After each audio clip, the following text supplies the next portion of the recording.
Buenos días, distinguido auditorio. En primer lugar, quiero agradecer al doctor Iván la confianza que ha tenido conmigo para que realizase esta conferencia. Y como creo que andamos un poco escasos de tiempo, directamente voy a empezar ya la exposición. El título es El fin de la presencia española en Filipinas y el Pacífico. En una de mis ya lejanas lecturas juveniles, me llamó poderosamente la atención la afirmación de un filólogo alemán, cuyo nombre lamento no recordar, que decía: muchas personas han creído en el poder simbólico de los nombres y en la capacidad de transformar las cosas en función de la forma en que se denominen. Los pueblos antiguos conocían este poder y aplicaban todo su corpus de creencias, mitos, leyendas y experiencias para elegir el nombre de sus asentamientos, de sus hijos, de sus casas y de sus cosas. En algún momento, un pueblo emergente, fuerte e imperial, decidió llamar Filipinas a un territorio y, queriéndolo o no, marcó también el futuro de otros hombres y otros lugares dispersos más allá de su mundo conocido. Es el archipiélago filipino y su bella capital, Manila, el primer territorio y la primera ciudad española en aquel inmenso lago español denominado Océano Pacífico. A lo largo de la historia, todas las potencias que han ocupado territorios allende de sus fronteras primigenias han dejado en ellos su impronta cultural, su lengua, su religión, sus costumbres y, de alguna manera, han seguido vinculados política y socialmente a aquellos lugares que otrora formaron parte de la metrópolis. España nunca tuvo colonias en su estricto, sino que aglutinó todos sus territorios conquistados como una extensión de la propia península, dotándolos del mismo estatus jurídico y considerando a los naturales de todas las regiones de su inmenso imperio en un plano de igualdad con respecto a los españoles de Europa. También España mezcló la sangre peninsular con la sangre ultramarina, lo que hizo que los vínculos no solamente fuesen culturales, sino que también fuesen genéticos. Pero a diferencia de otras naciones, España perdió sus interacciones con sus antiguas posesiones, aunque dejó su impronta cultural, su religión y luego un inmenso patrimonio material reflejado en edificios y ciudades que hoy están declarados Patrimonio de la Humanidad.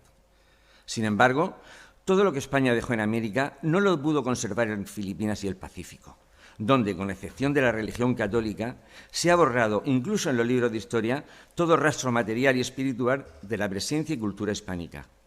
A lo largo de esta exposición podremos comprobar cómo esta damnatio memoriae fue un proceso llevado a cabo de forma sistemática y programada por la emergente potencia norteamericana. El origen del descubrimiento de Filipinas es consecuencia del descubrimiento de América y de la búsqueda, por parte de la corona española, de nuevas rutas que llevasen a las Islas de las Especias, como alternativa a las antiguas rutas transcontinentales.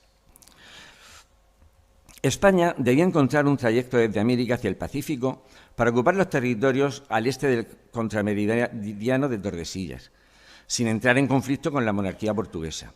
En este contexto geoestratégico, el rey Carlos I organizó la expedición Magallanes-Elcano, que doblando el cabo de Hornos llegaría al espacio Asia-Pacífico, completando la primera circunnavegación del mundo. Desde que Magallanes descubrió el archipiélago filipino en 1521, en sucesivas expediciones se fueron descubriendo numerosos territorios que se fueron incorporando a la corona, como la expedición de Legazpi, que partiendo de Nueva España llegó a Guam, a las Marianas, Carolinas y Palaos, iniciando desde Samar la conquista de las Islas Filipinas. Todos estos territorios pertenecieron a España hasta el desastre de 1898. Manila, fundada por Legazpi en 1571, se estableció como capital de la entonces denominada Nueva Castilla y pasó a ser el centro neurálgico del comercio mundial en el área Asia-Pacífico. La travesía hacia las islas del Pacífico estaba resuelta porque los barcos navegaban a favor de los vientos y las corrientes marinas. Sin embargo, los barcos no podían regresar por la misma derrota y la travesía por el Índico y la costa oriental de África estaba vetada por los portugueses. Este problema fue resuelto por Andrés de Urdaneta, que navegando desde Filipinas hasta una latitud al norte de Japón, atravesando la corriente de Kuroshio, logró regresar a la costa de Nueva España. Este torno viaje propició que Hispanoamérica contase con 2 rutas de comercio marítimo que abarcaban casi con exclusividad todos los mercados mundiales, de modo que ejercía el monopolio de todas las actividades mercantiles que tenían como origen y destino los territorios españoles. Para la travesía del Pacífico navegaba el galeón de Manila, que regresaba a Acapulco por la ruta de Urdaneta, y una vez en América, parte de sus mercancías quedaba en los virreinatos y otra parte se transportaba hasta Veracruz, por caminos de herradura, originándose las llamadas flotas de Indias. Nunca existió una ocupación completa y total del archipiélago filipino, y menos aún de los archipiélagos de las Marianas, de la Micronesia. En realidad, el éxito de la ocupación insular estuvo íntimamente ligado a la evangelización que fue llevada a cabo por clérigos, agustinos y franciscanos, que en el Sínodo de Manila de 1582 decidieron evangelizar en las lenguas locales. Los religiosos eran, a su vez, los representantes de la administración española, sobre todo en los lugares en que solo ellos conocían el castellano. La lengua española, que mayoritariamente se hablaba en Manila y la isla de Luzón, en realidad era una lengua elitista utilizada por los intelectuales, literatos, poetas, burgueses, comerciantes y empleados de la administración. Además, era la lengua de la justicia, la prensa, la docencia y las relaciones comerciales. En el proceso de ocupación y evangelización se fundaron 116 misiones y 967 parroquias, calando profundamente la religión católica y sus festividades en la mayoría de los naturales del archipiélago filipino. España también construyó hospitales públicos, casi todos ellos a cargo de los hermanos de la Orden de San Juan de Dios, así como escuelas públicas, de modo que en 1898, año en que España abandonó las Filipinas, había censadas 2.100 escuelas.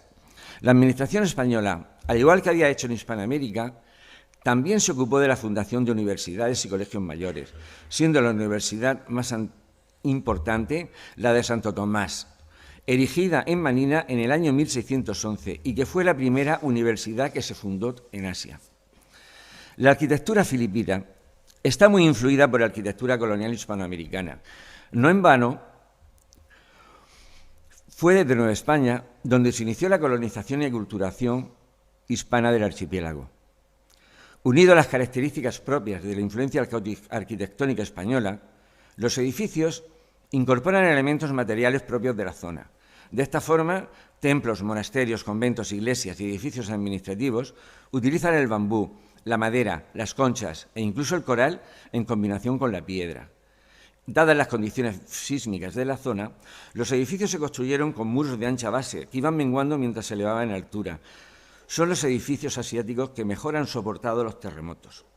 En la arquitectura colonial filipina, desde un vínculo indirecto con España, convergen la influencia hispanoamericana, el mestizaje arquitectónico y la yuxtaposición de estilos. La Manila Intramuros.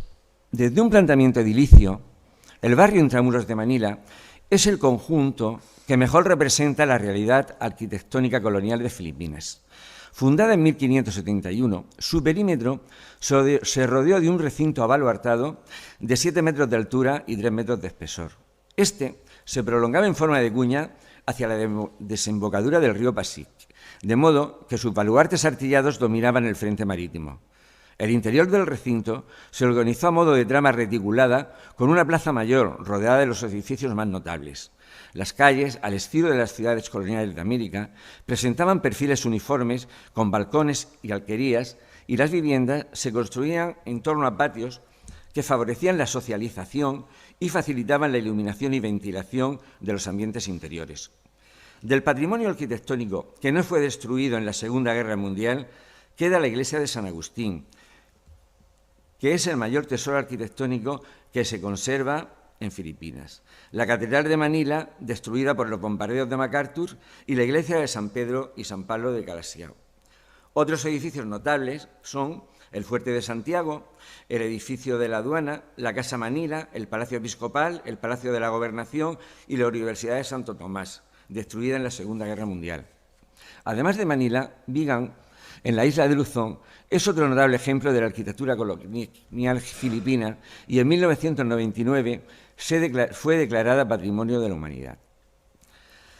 El combate de Cavite es el inicio del abandono que hace España de Filipinas, primera consecuencia. En enero de 1898, una escuadra americana al mando del comodoro Dewey se encontraba en la colonia británica de Hong Kong y estaba compuesta por 4 cruceros y 2 cañoneros. El gobierno de Sagasta, a pesar de la sospechosa presencia de la escuadra de Dewey, no envió a Filipinas ni los soldados ni los recursos materiales que el gobernador militar de Filipinas había solicitado. Las fuerzas navales españolas destinadas en Filipinas eran superiores a las de la expedición norteamericana, a pesar de que la versión oficial lleva más de 120 años queriendo demostrar lo contrario. Estas estaban formadas por 9 cruceros, 16 cañoneros y torpederos y 16 lanchas cañoneras. Objetivamente, tampoco se puede entender que los Estados Unidos se atrevieran a mandar al Pacífico una escuadra que estaría destinada al fracaso desde cualquier planteamiento geoestratégico. Tengamos en cuenta que la escuadra de Dewey se encontraba a 7.000 millas de sus bases del Pacífico, a 14.000 de las del Atlántico, y Estados Unidos no tenía territorios ni bases intermedias. Para realizar grandes travesías, la escuadra americana debía embarcar mucho carbón en detrimento de su capacidad de carga de municiones. Si los Estados Unidos mandaron a Filipinas a la escuadra de Dewey, fue porque en las altas esferas del gobierno norteamericano sabían que el gobierno de España ya había pactado en secreto la pérdida de la flota española, primero en Cavite y después en Santiago de Cuba, para justificar su rendición y la entrega de las posesiones españolas. En el plan de defensa que se había elaborado ante la posibilidad de un ataque naval norteamericano, se dedujo que la mejor opción defensiva era situar a la escuadra española frente a la ciudad de Manila, al abrigo de las baterías de costa y a las del propio recinto de la ciudad. Sin embargo, el almirante Montojo recibió la orden de situar su escuadra en Cavite, que era una opción descartada en los planes de defensa porque las condiciones del lugar la abocaban a su pérdida casi segura. El almirante fondeó sus barcos frente al arsenal de Cavite, sin protección de baterías de costa, anclados e inmóviles, circunstancia que facilitaba la puntería del enemigo. La fuerza naval estaba compuesta por 6 cruceros y 2 cañoneros pesados. No se dispusieron para el combate el resto de cruceros y cañoneros que estaban en el arsenal de Cavite y fondeados frente a la ciudad de Manila. Y en contra de lo que se nos ha enseñado en los colegios, ningún barco español era de madera ni tampoco superaba los 9 años de antigüedad. Mientras, la escuadra de Dewey se introdujo en la bahía de Manila sin ser atacada por las baterías de la isla de Corregidor, y resulta sorprendente constatar cómo Dewey conduce a su escuadra dentro de la bahía, sospechosamente tranquilo, de noche y sin tomar precauciones ante la conocida existencia de minas submarinas. ¿Qué información tenía Dewey? ¿Quién le indicó por qué lugares podía navegar sin exponer sus barcos al peligro de las minas? Esa es otra de las incógnitas que de momento no tienen respuesta. El combate se inició a las 5 de la mañana. Abriendo fuego el crucero español Reina Cristina y los cañones de 240 milímetros de la batería nueva, principal y más moderna batería de Manila, que tenían filados a los barcos americanos. Pero, misteriosamente, al poco tiempo, alguien dio la orden de que cesase el fuego de esa batería. Los americanos empezaron a disparar sobre la inmóvil escuadra española que, debido a su caótica formación, no podía responder con las piezas de todos los barcos, ya que los de la primera línea estorbaban el tiro de la línea más próxima a la costa. Los americanos centraron el tiro sobre los cruceros Castilla y Reina Cristina, produciéndoles incendios. Por su parte, la artillería española hizo blanco sobre el crucero Boston y el crucero Baltimore recibió otro impacto que lo atravesó de costado a costado. Al cabo de 2 horas de combate, el resultado era de 2 cruceros americanos fuera de combate y 2 cruceros españoles con averías e incendios.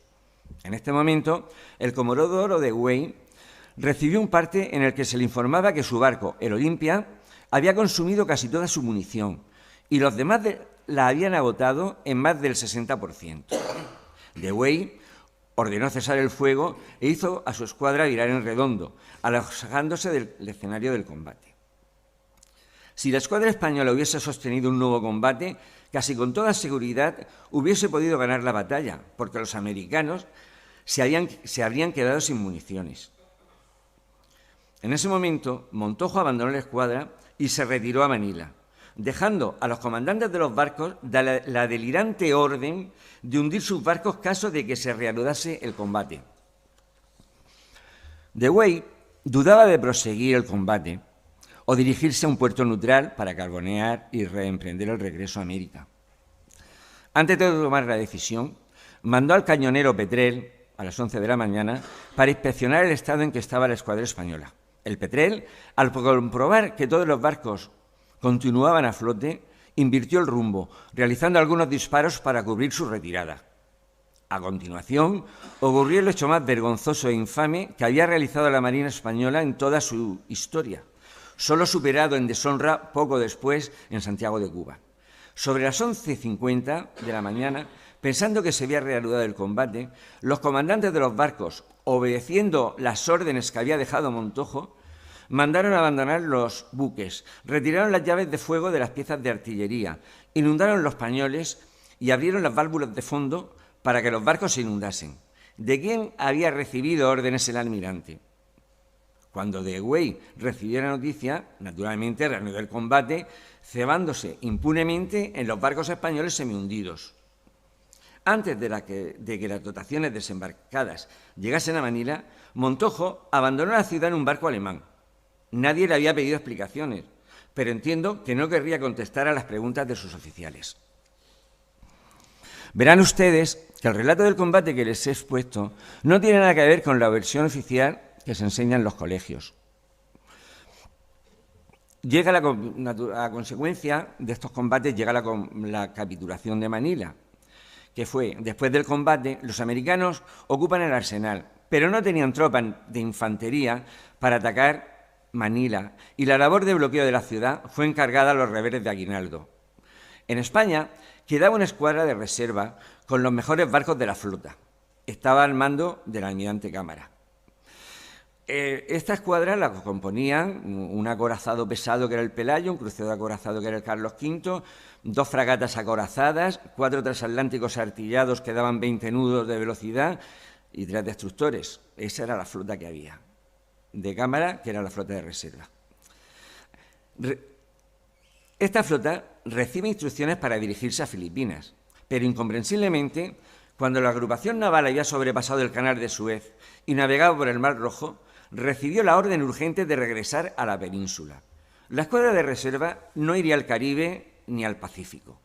Había que dar facilidades al enemigo y justificar a toda costa la entrega encubierta de los territorios de ultramar a los Estados Unidos. Tras los desastres de Montojo y Cervera, el 16 de julio de 1898, el gobierno ordenó la capitulación de la ciudad de Santiago de Cuba, que se entregó sin que ésta hubiese sido conquistada por los norteamericanos, a pesar de las protestas de cientos de oficiales del ejército español. Algo similar ocurrió el 15 de agosto de 1898 con la ciudad de Manila, pero en esta ocasión se realizó un simulacro de combate. Parece ser, y en otros trabajos personales lo demuestro documentalmente, que la capitulación de Manila se había pactado de antemano y había que hacer una parodia donde la artillería norteamericana tirase por elevación, como así fue, para no dañar la ciudad y que las tropas españolas dejasen entrar discretamente la exigua infantería americana en ella. Los barcos que vinieron no llevaban infantería ni infantería de marina embarcada. Era la poca infantería de marina que poco después llegó en 2 barcos, 20 días después. La isla de Guam fue otra de las que abandona España, pero la ocupación de Guam fue un proceso un poco curioso. Guam, situada al oeste del Océano Pacífico, con sus 500 kilómetros cuadrados, es la mayor de las islas del archipiélago de las Marianas. Durante más de 2 siglos, la isla había sido punto de escala, descanso y aguada del galeón de Manila. La ocupación de Guam por parte de los Estados Unidos se produjo casi 2 meses después del desastre de Cavite. Sin embargo, la última comunicación que había llegado a la isla desde Filipinas databa del 14 de abril de 1898, 10 días antes de la declaración de guerra. El 20 de junio de 1898, una agrupación naval compuesta por 3 barcos que transportaban tropas o suministros para reforzar la escuadra de Dewey. Precisamente esta agrupación naval fue la que llevó infantería hacia Manila. al mando del capitán de navío Henry Glass, se dirigió frente a la capital de la isla con el fin de apuntarse el tanto de su ocupación. Guam estaba custodiada por una pequeña guarnición de 48 hombres y un viejo cañón herrumbroso, sin pólvora ni municiones, situado en una pequeña fortificación semiderruida. Glass, que desconocía el estado de defensa de la isla, ordenó una descarga de artillería para preparar el desembarco. Los disparos ni tuvieron respuesta ni resultaron efectivos, en el momento en que los españoles pensaban que se trataba de salvar de saludo. El capitán de la guarnición, Pedro Duarte, y varios oficiales tomaron un bote prestado y se dirigieron al Charleston, buque que mandaba Glass. La comitiva fue recibida en el Charleston con exquisita cortesía y Duarte se apresuró a pedir disculpas por no haber podido responder a las salvas de saludo. Glass indicó que los cañonazos se realizaron con munición real, porque ambos países estaban en guerra, y tras pedir disculpas le dijo al capitán que tenía la obligación de pedirle que se rindiese. La comitiva regresó en el bote para explicar la situación al general Juan Marinas, comandante militar de la isla. Tras un periodo de deliberaciones, Marinas no tuvo más remedio que aceptar la evidencia, no sin antes manifestar su más enérgica protesta, y la pequeña guarnición española fue hecha cautiva y embarcada en el Charleston. Cuando se retiró la agrupación naval estadounidense, los funcionarios civiles volvieron a izar la bandera española, pero eso no sirvió para conservar su soberanía.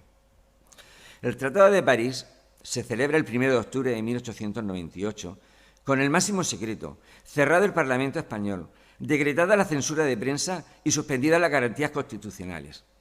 Comenzaron las conversaciones de paz entre el Reino de España y la República de los Estados Unidos de América.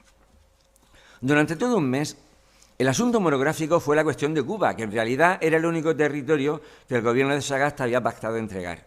Pero los Estados Unidos fueron mucho más lejos con sus pretensiones y exigieron también la entrega de Puerto Rico y la isla de Guam.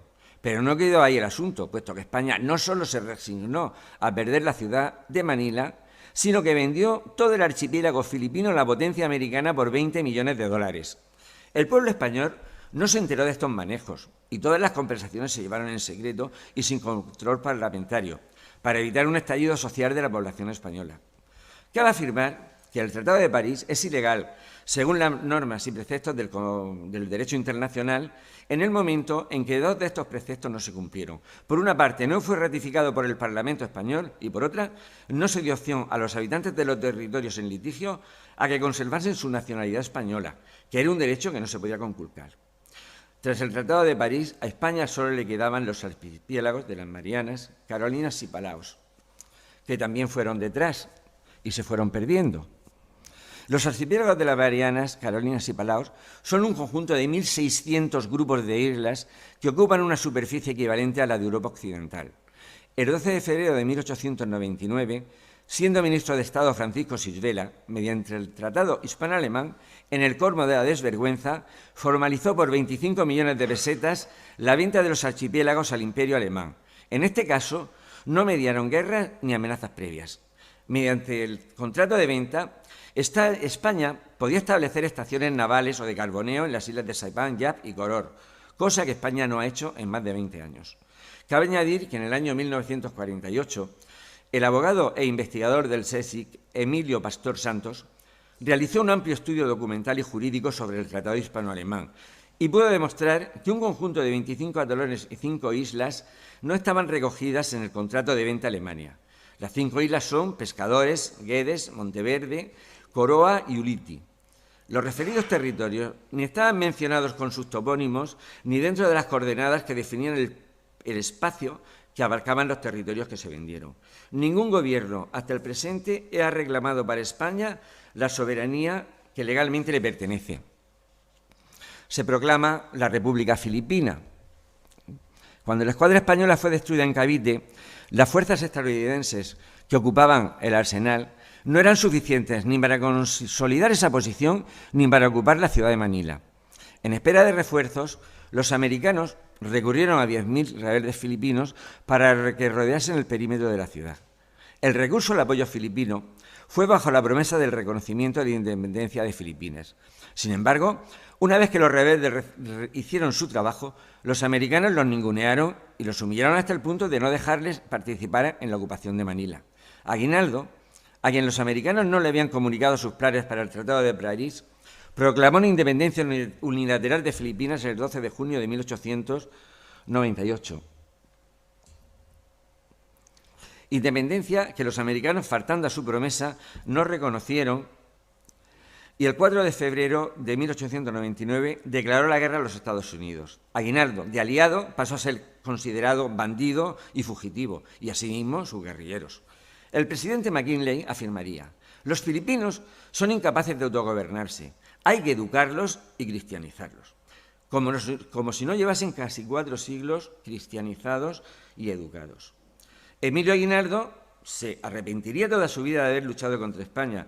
Lo manifestó en múltiples ocasiones e incluso asistió en la capital de Manila a los funerales que se rindieron al rey Alfonso XIII, manifestando que era el rey de todos los filipinos y que para él España seguía siendo la madre patria. La guerra filipino-norteamericana se prolongó durante 2 años. En ese tiempo, los norteamericanos llevaron a cabo un plan de exterminio planificado, no solo de los combatientes, sino de toda la población, centrándose especialmente en los pobladores de raigambre y estirpe española. Cuando las tropas norteamericanas ocupaban una aldea, mataban a toda la población. El general Jacob Smith, por su parte, ordenó la ejecución de todos los filipinos mayores de 12 años, fueran o no combatientes. En este periodo de guerra fueron exterminados 1,5 millones de filipinos, la quinta parte de la población. Este proceso, poco divulgado, ha pasado a la historia con el nombre de primer genocidio filipino. La Damnatio Memoriae de la cultura española en Filipinas. Terminada la guerra del 98 en este caso, se instauró un periodo de exterminio de la herencia española, un auténtico genocidio cultural, imponiendo a la fuerza el inglés como lengua vehicular de la población y de la administración. A lo largo de los siglos de presencia española, la lengua, costumbres, gastronomía, religión, modelo administrativo, la enseñanza en escuelas y universidades y, en general, todas las manifestaciones de la hispanidad habían calado profundamente en el archipiélago.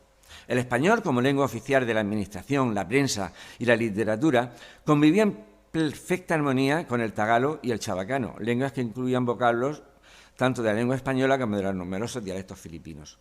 Paradójicamente, fue durante la ocupación norteamericana cuando la lengua española en Filipinas gozó de mayor vitalidad. Este fenómeno se produjo como reacción identitaria a la invasión cultural anglosajona. En este periodo se editaron multitud de periódicos y revistas en español, se representaban zarzuelas en los teatros y la literatura en español alcanzó su más alto nivel. La Constitución filipina está escrita en español. También se escribió en español la literatura clásica filipina, como la de Rizal y Graciano López, además de Pedro Paterno, así como la de todos los autores modernos hasta la Segunda Guerra Mundial. En este periodo destacaron Cecilio Apóstol con sus Pangélicas y Zaragoza Cano y sus Cantos a España. Por su parte, el poeta Fernando María Guerrero, apodado príncipe de la poesía lírica filipina, se lamentaba de la intrusión de la lengua inglesa, manifestando que sin lengua no hay espíritu. Todo rasgo del legado hispánico había que destruirlo. De eso se encargó la administración estadounidense, alimentando la leyenda negra antiespañola, imponiendo la educación en inglés con el envío de 1.500 profesores de esa lengua, sustituyendo a los clérigos católicos por pastores protestantes, persiguiendo y censurando a la élite intelectual filipina que se expresaba en español, privando a los filipinos de su memoria como pueblo y omitiendo en los libros de historia todo signo de presencia española. Segundo genocidio filipino llega con la destrucción de Manila como última consecuencia. El proceso de desamortización de la presencia española en Filipinas se aceleró en gran medida durante la Segunda Guerra Mundial, en que Filipinas, y muy en concreto la ciudad de Manila, fue humanamente masacrada por las tropas japonesas y materialmente destruida por el ejército de MacArthur. Después del desastre del 98, en Manila y en toda la isla de Luzón permanecía una importante comunidad española, dedicada fundamentalmente al comercio y los negocios. Cabe destacar la actividad en los cultivos de azúcar, tabaco y la elaboración de cerveza. En el periodo de ocupación japonesa se calcula que fueron masacrados 1 millón de filipinos. Un episodio especialmente sangriento se dio entre el 3 de febrero y el 3 de marzo de 1945 en lo que se ha llamado la masacre de Manila, ciudad en la que todavía vivía una numerosa y próspera comunidad española. Antes de que los japoneses se retirasen de Manila, presionados por el ejército estadounidense, se dedicaron a exterminar a toda su población. Ni siquiera respetaron la inmunidad de las legaciones extranjeras e irrumpieron en el consulado español matando a todo el personal funcionario y a cientos de españoles que se habían refugiado en él. Se calcula que murieron más de 100.000 manileños y entre ellos varios miles de españoles. Tras estos acontecimientos, miles de españoles abandonaron definitivamente su residencia en Filipinas. Después de esta masacre, los norteamericanos incrementaron el terror de manera totalmente innecesaria, puesto que los japoneses ya estaban abandonando la capital. Pese a que se había prohibido el bombardeo de ciudades, a partir del 9 de febrero de 1945, el general MacArthur, con la excusa de que aún quedaban núcleos de resistencia japonesa, mandó bombardear el casco histórico de Manila. Más de 45.000 proyectiles de cañón, morteros y aviación cayeron en la Manila intramuros, causando el terror de los supervivientes y haciendo saltar por los aires las vetustas piedras de palacios, escuelas, conventos, iglesias, murallas y fortificaciones, así como la Universidad de Santo Tomás y la mayor parte del legado arquitectónico que había dejado España en los 400 siglos de presencia en Filipinas. Aunque este es un hecho histórico poco conocido, se puede afirmar que junto a Varsovia, Manila fue la ciudad más arrasada en la Segunda Guerra Mundial. De hecho, hubo más víctimas que las que causaron las bombas atómicas en Hiroshima y Nagasaki. Después del desastre del 98, el predominio de la lengua española sobre la inglesa se fue eclipsando hasta la Segunda Guerra Mundial, y las generaciones nacidas hasta el año 1950 fueron las últimas hispanohablantes. Filipinas obtuvo su independencia definitiva el 4 de julio de 1946, pasando a ser el inglés la primera lengua oficial de la nueva nación. En la actualidad, solo el 1% de la población filipina tiene el español como lengua materna. Pero no quiero terminar esta exposición sin aludir al recuerdo de los que estuvieron al otro lado de la historia, como los últimos de Filipinas y los demás héroes olvidados, aquellos que no entendían de intrigas, de complots, de manejos ni de traiciones, aquellos que se limitaron a cumplir con su deber y que dieron su vida por España, aquellos que no querían entregar sus armas cuando desde el gobierno recibieron la orden de rendirse. Tampoco nos podemos olvidar de los que tuvieron que abandonar sus pueblos, sus casas y sus cosas, los descendientes directos de aquellos pioneros que, al descubrir un nuevo mundo, crearon un mundo nuevo. Muchas gracias.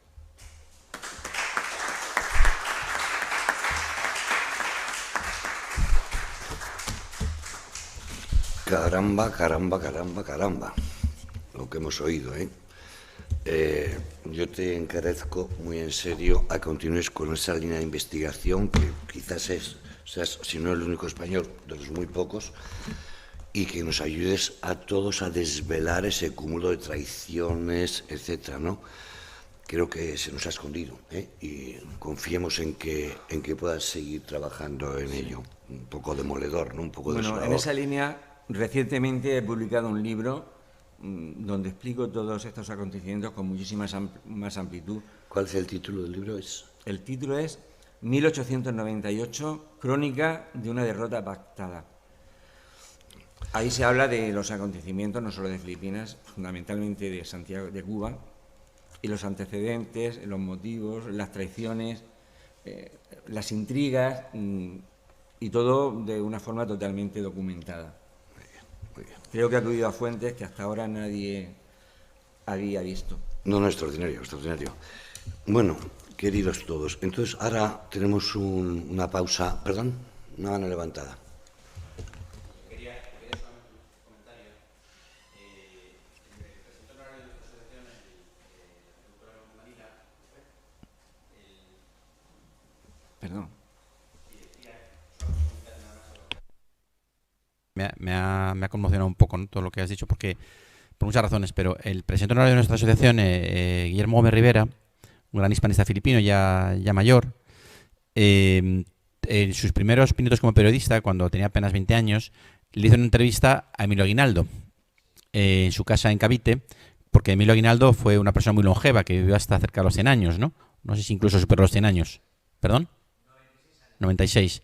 Entonces, Guillermo le hizo la entrevista, pues debe ser que Emilio Aguinaldo debe tener como 92 o 93 años, le faltaba ya poco para abandonarnos, y le dijo exactamente estas palabras que tú nos has dicho, ¿no? Exactamente esta, es decir, su arrepentimiento absoluto de haber, decía Guillermo, de haber traicionado a España, a la madre patria, ¿no?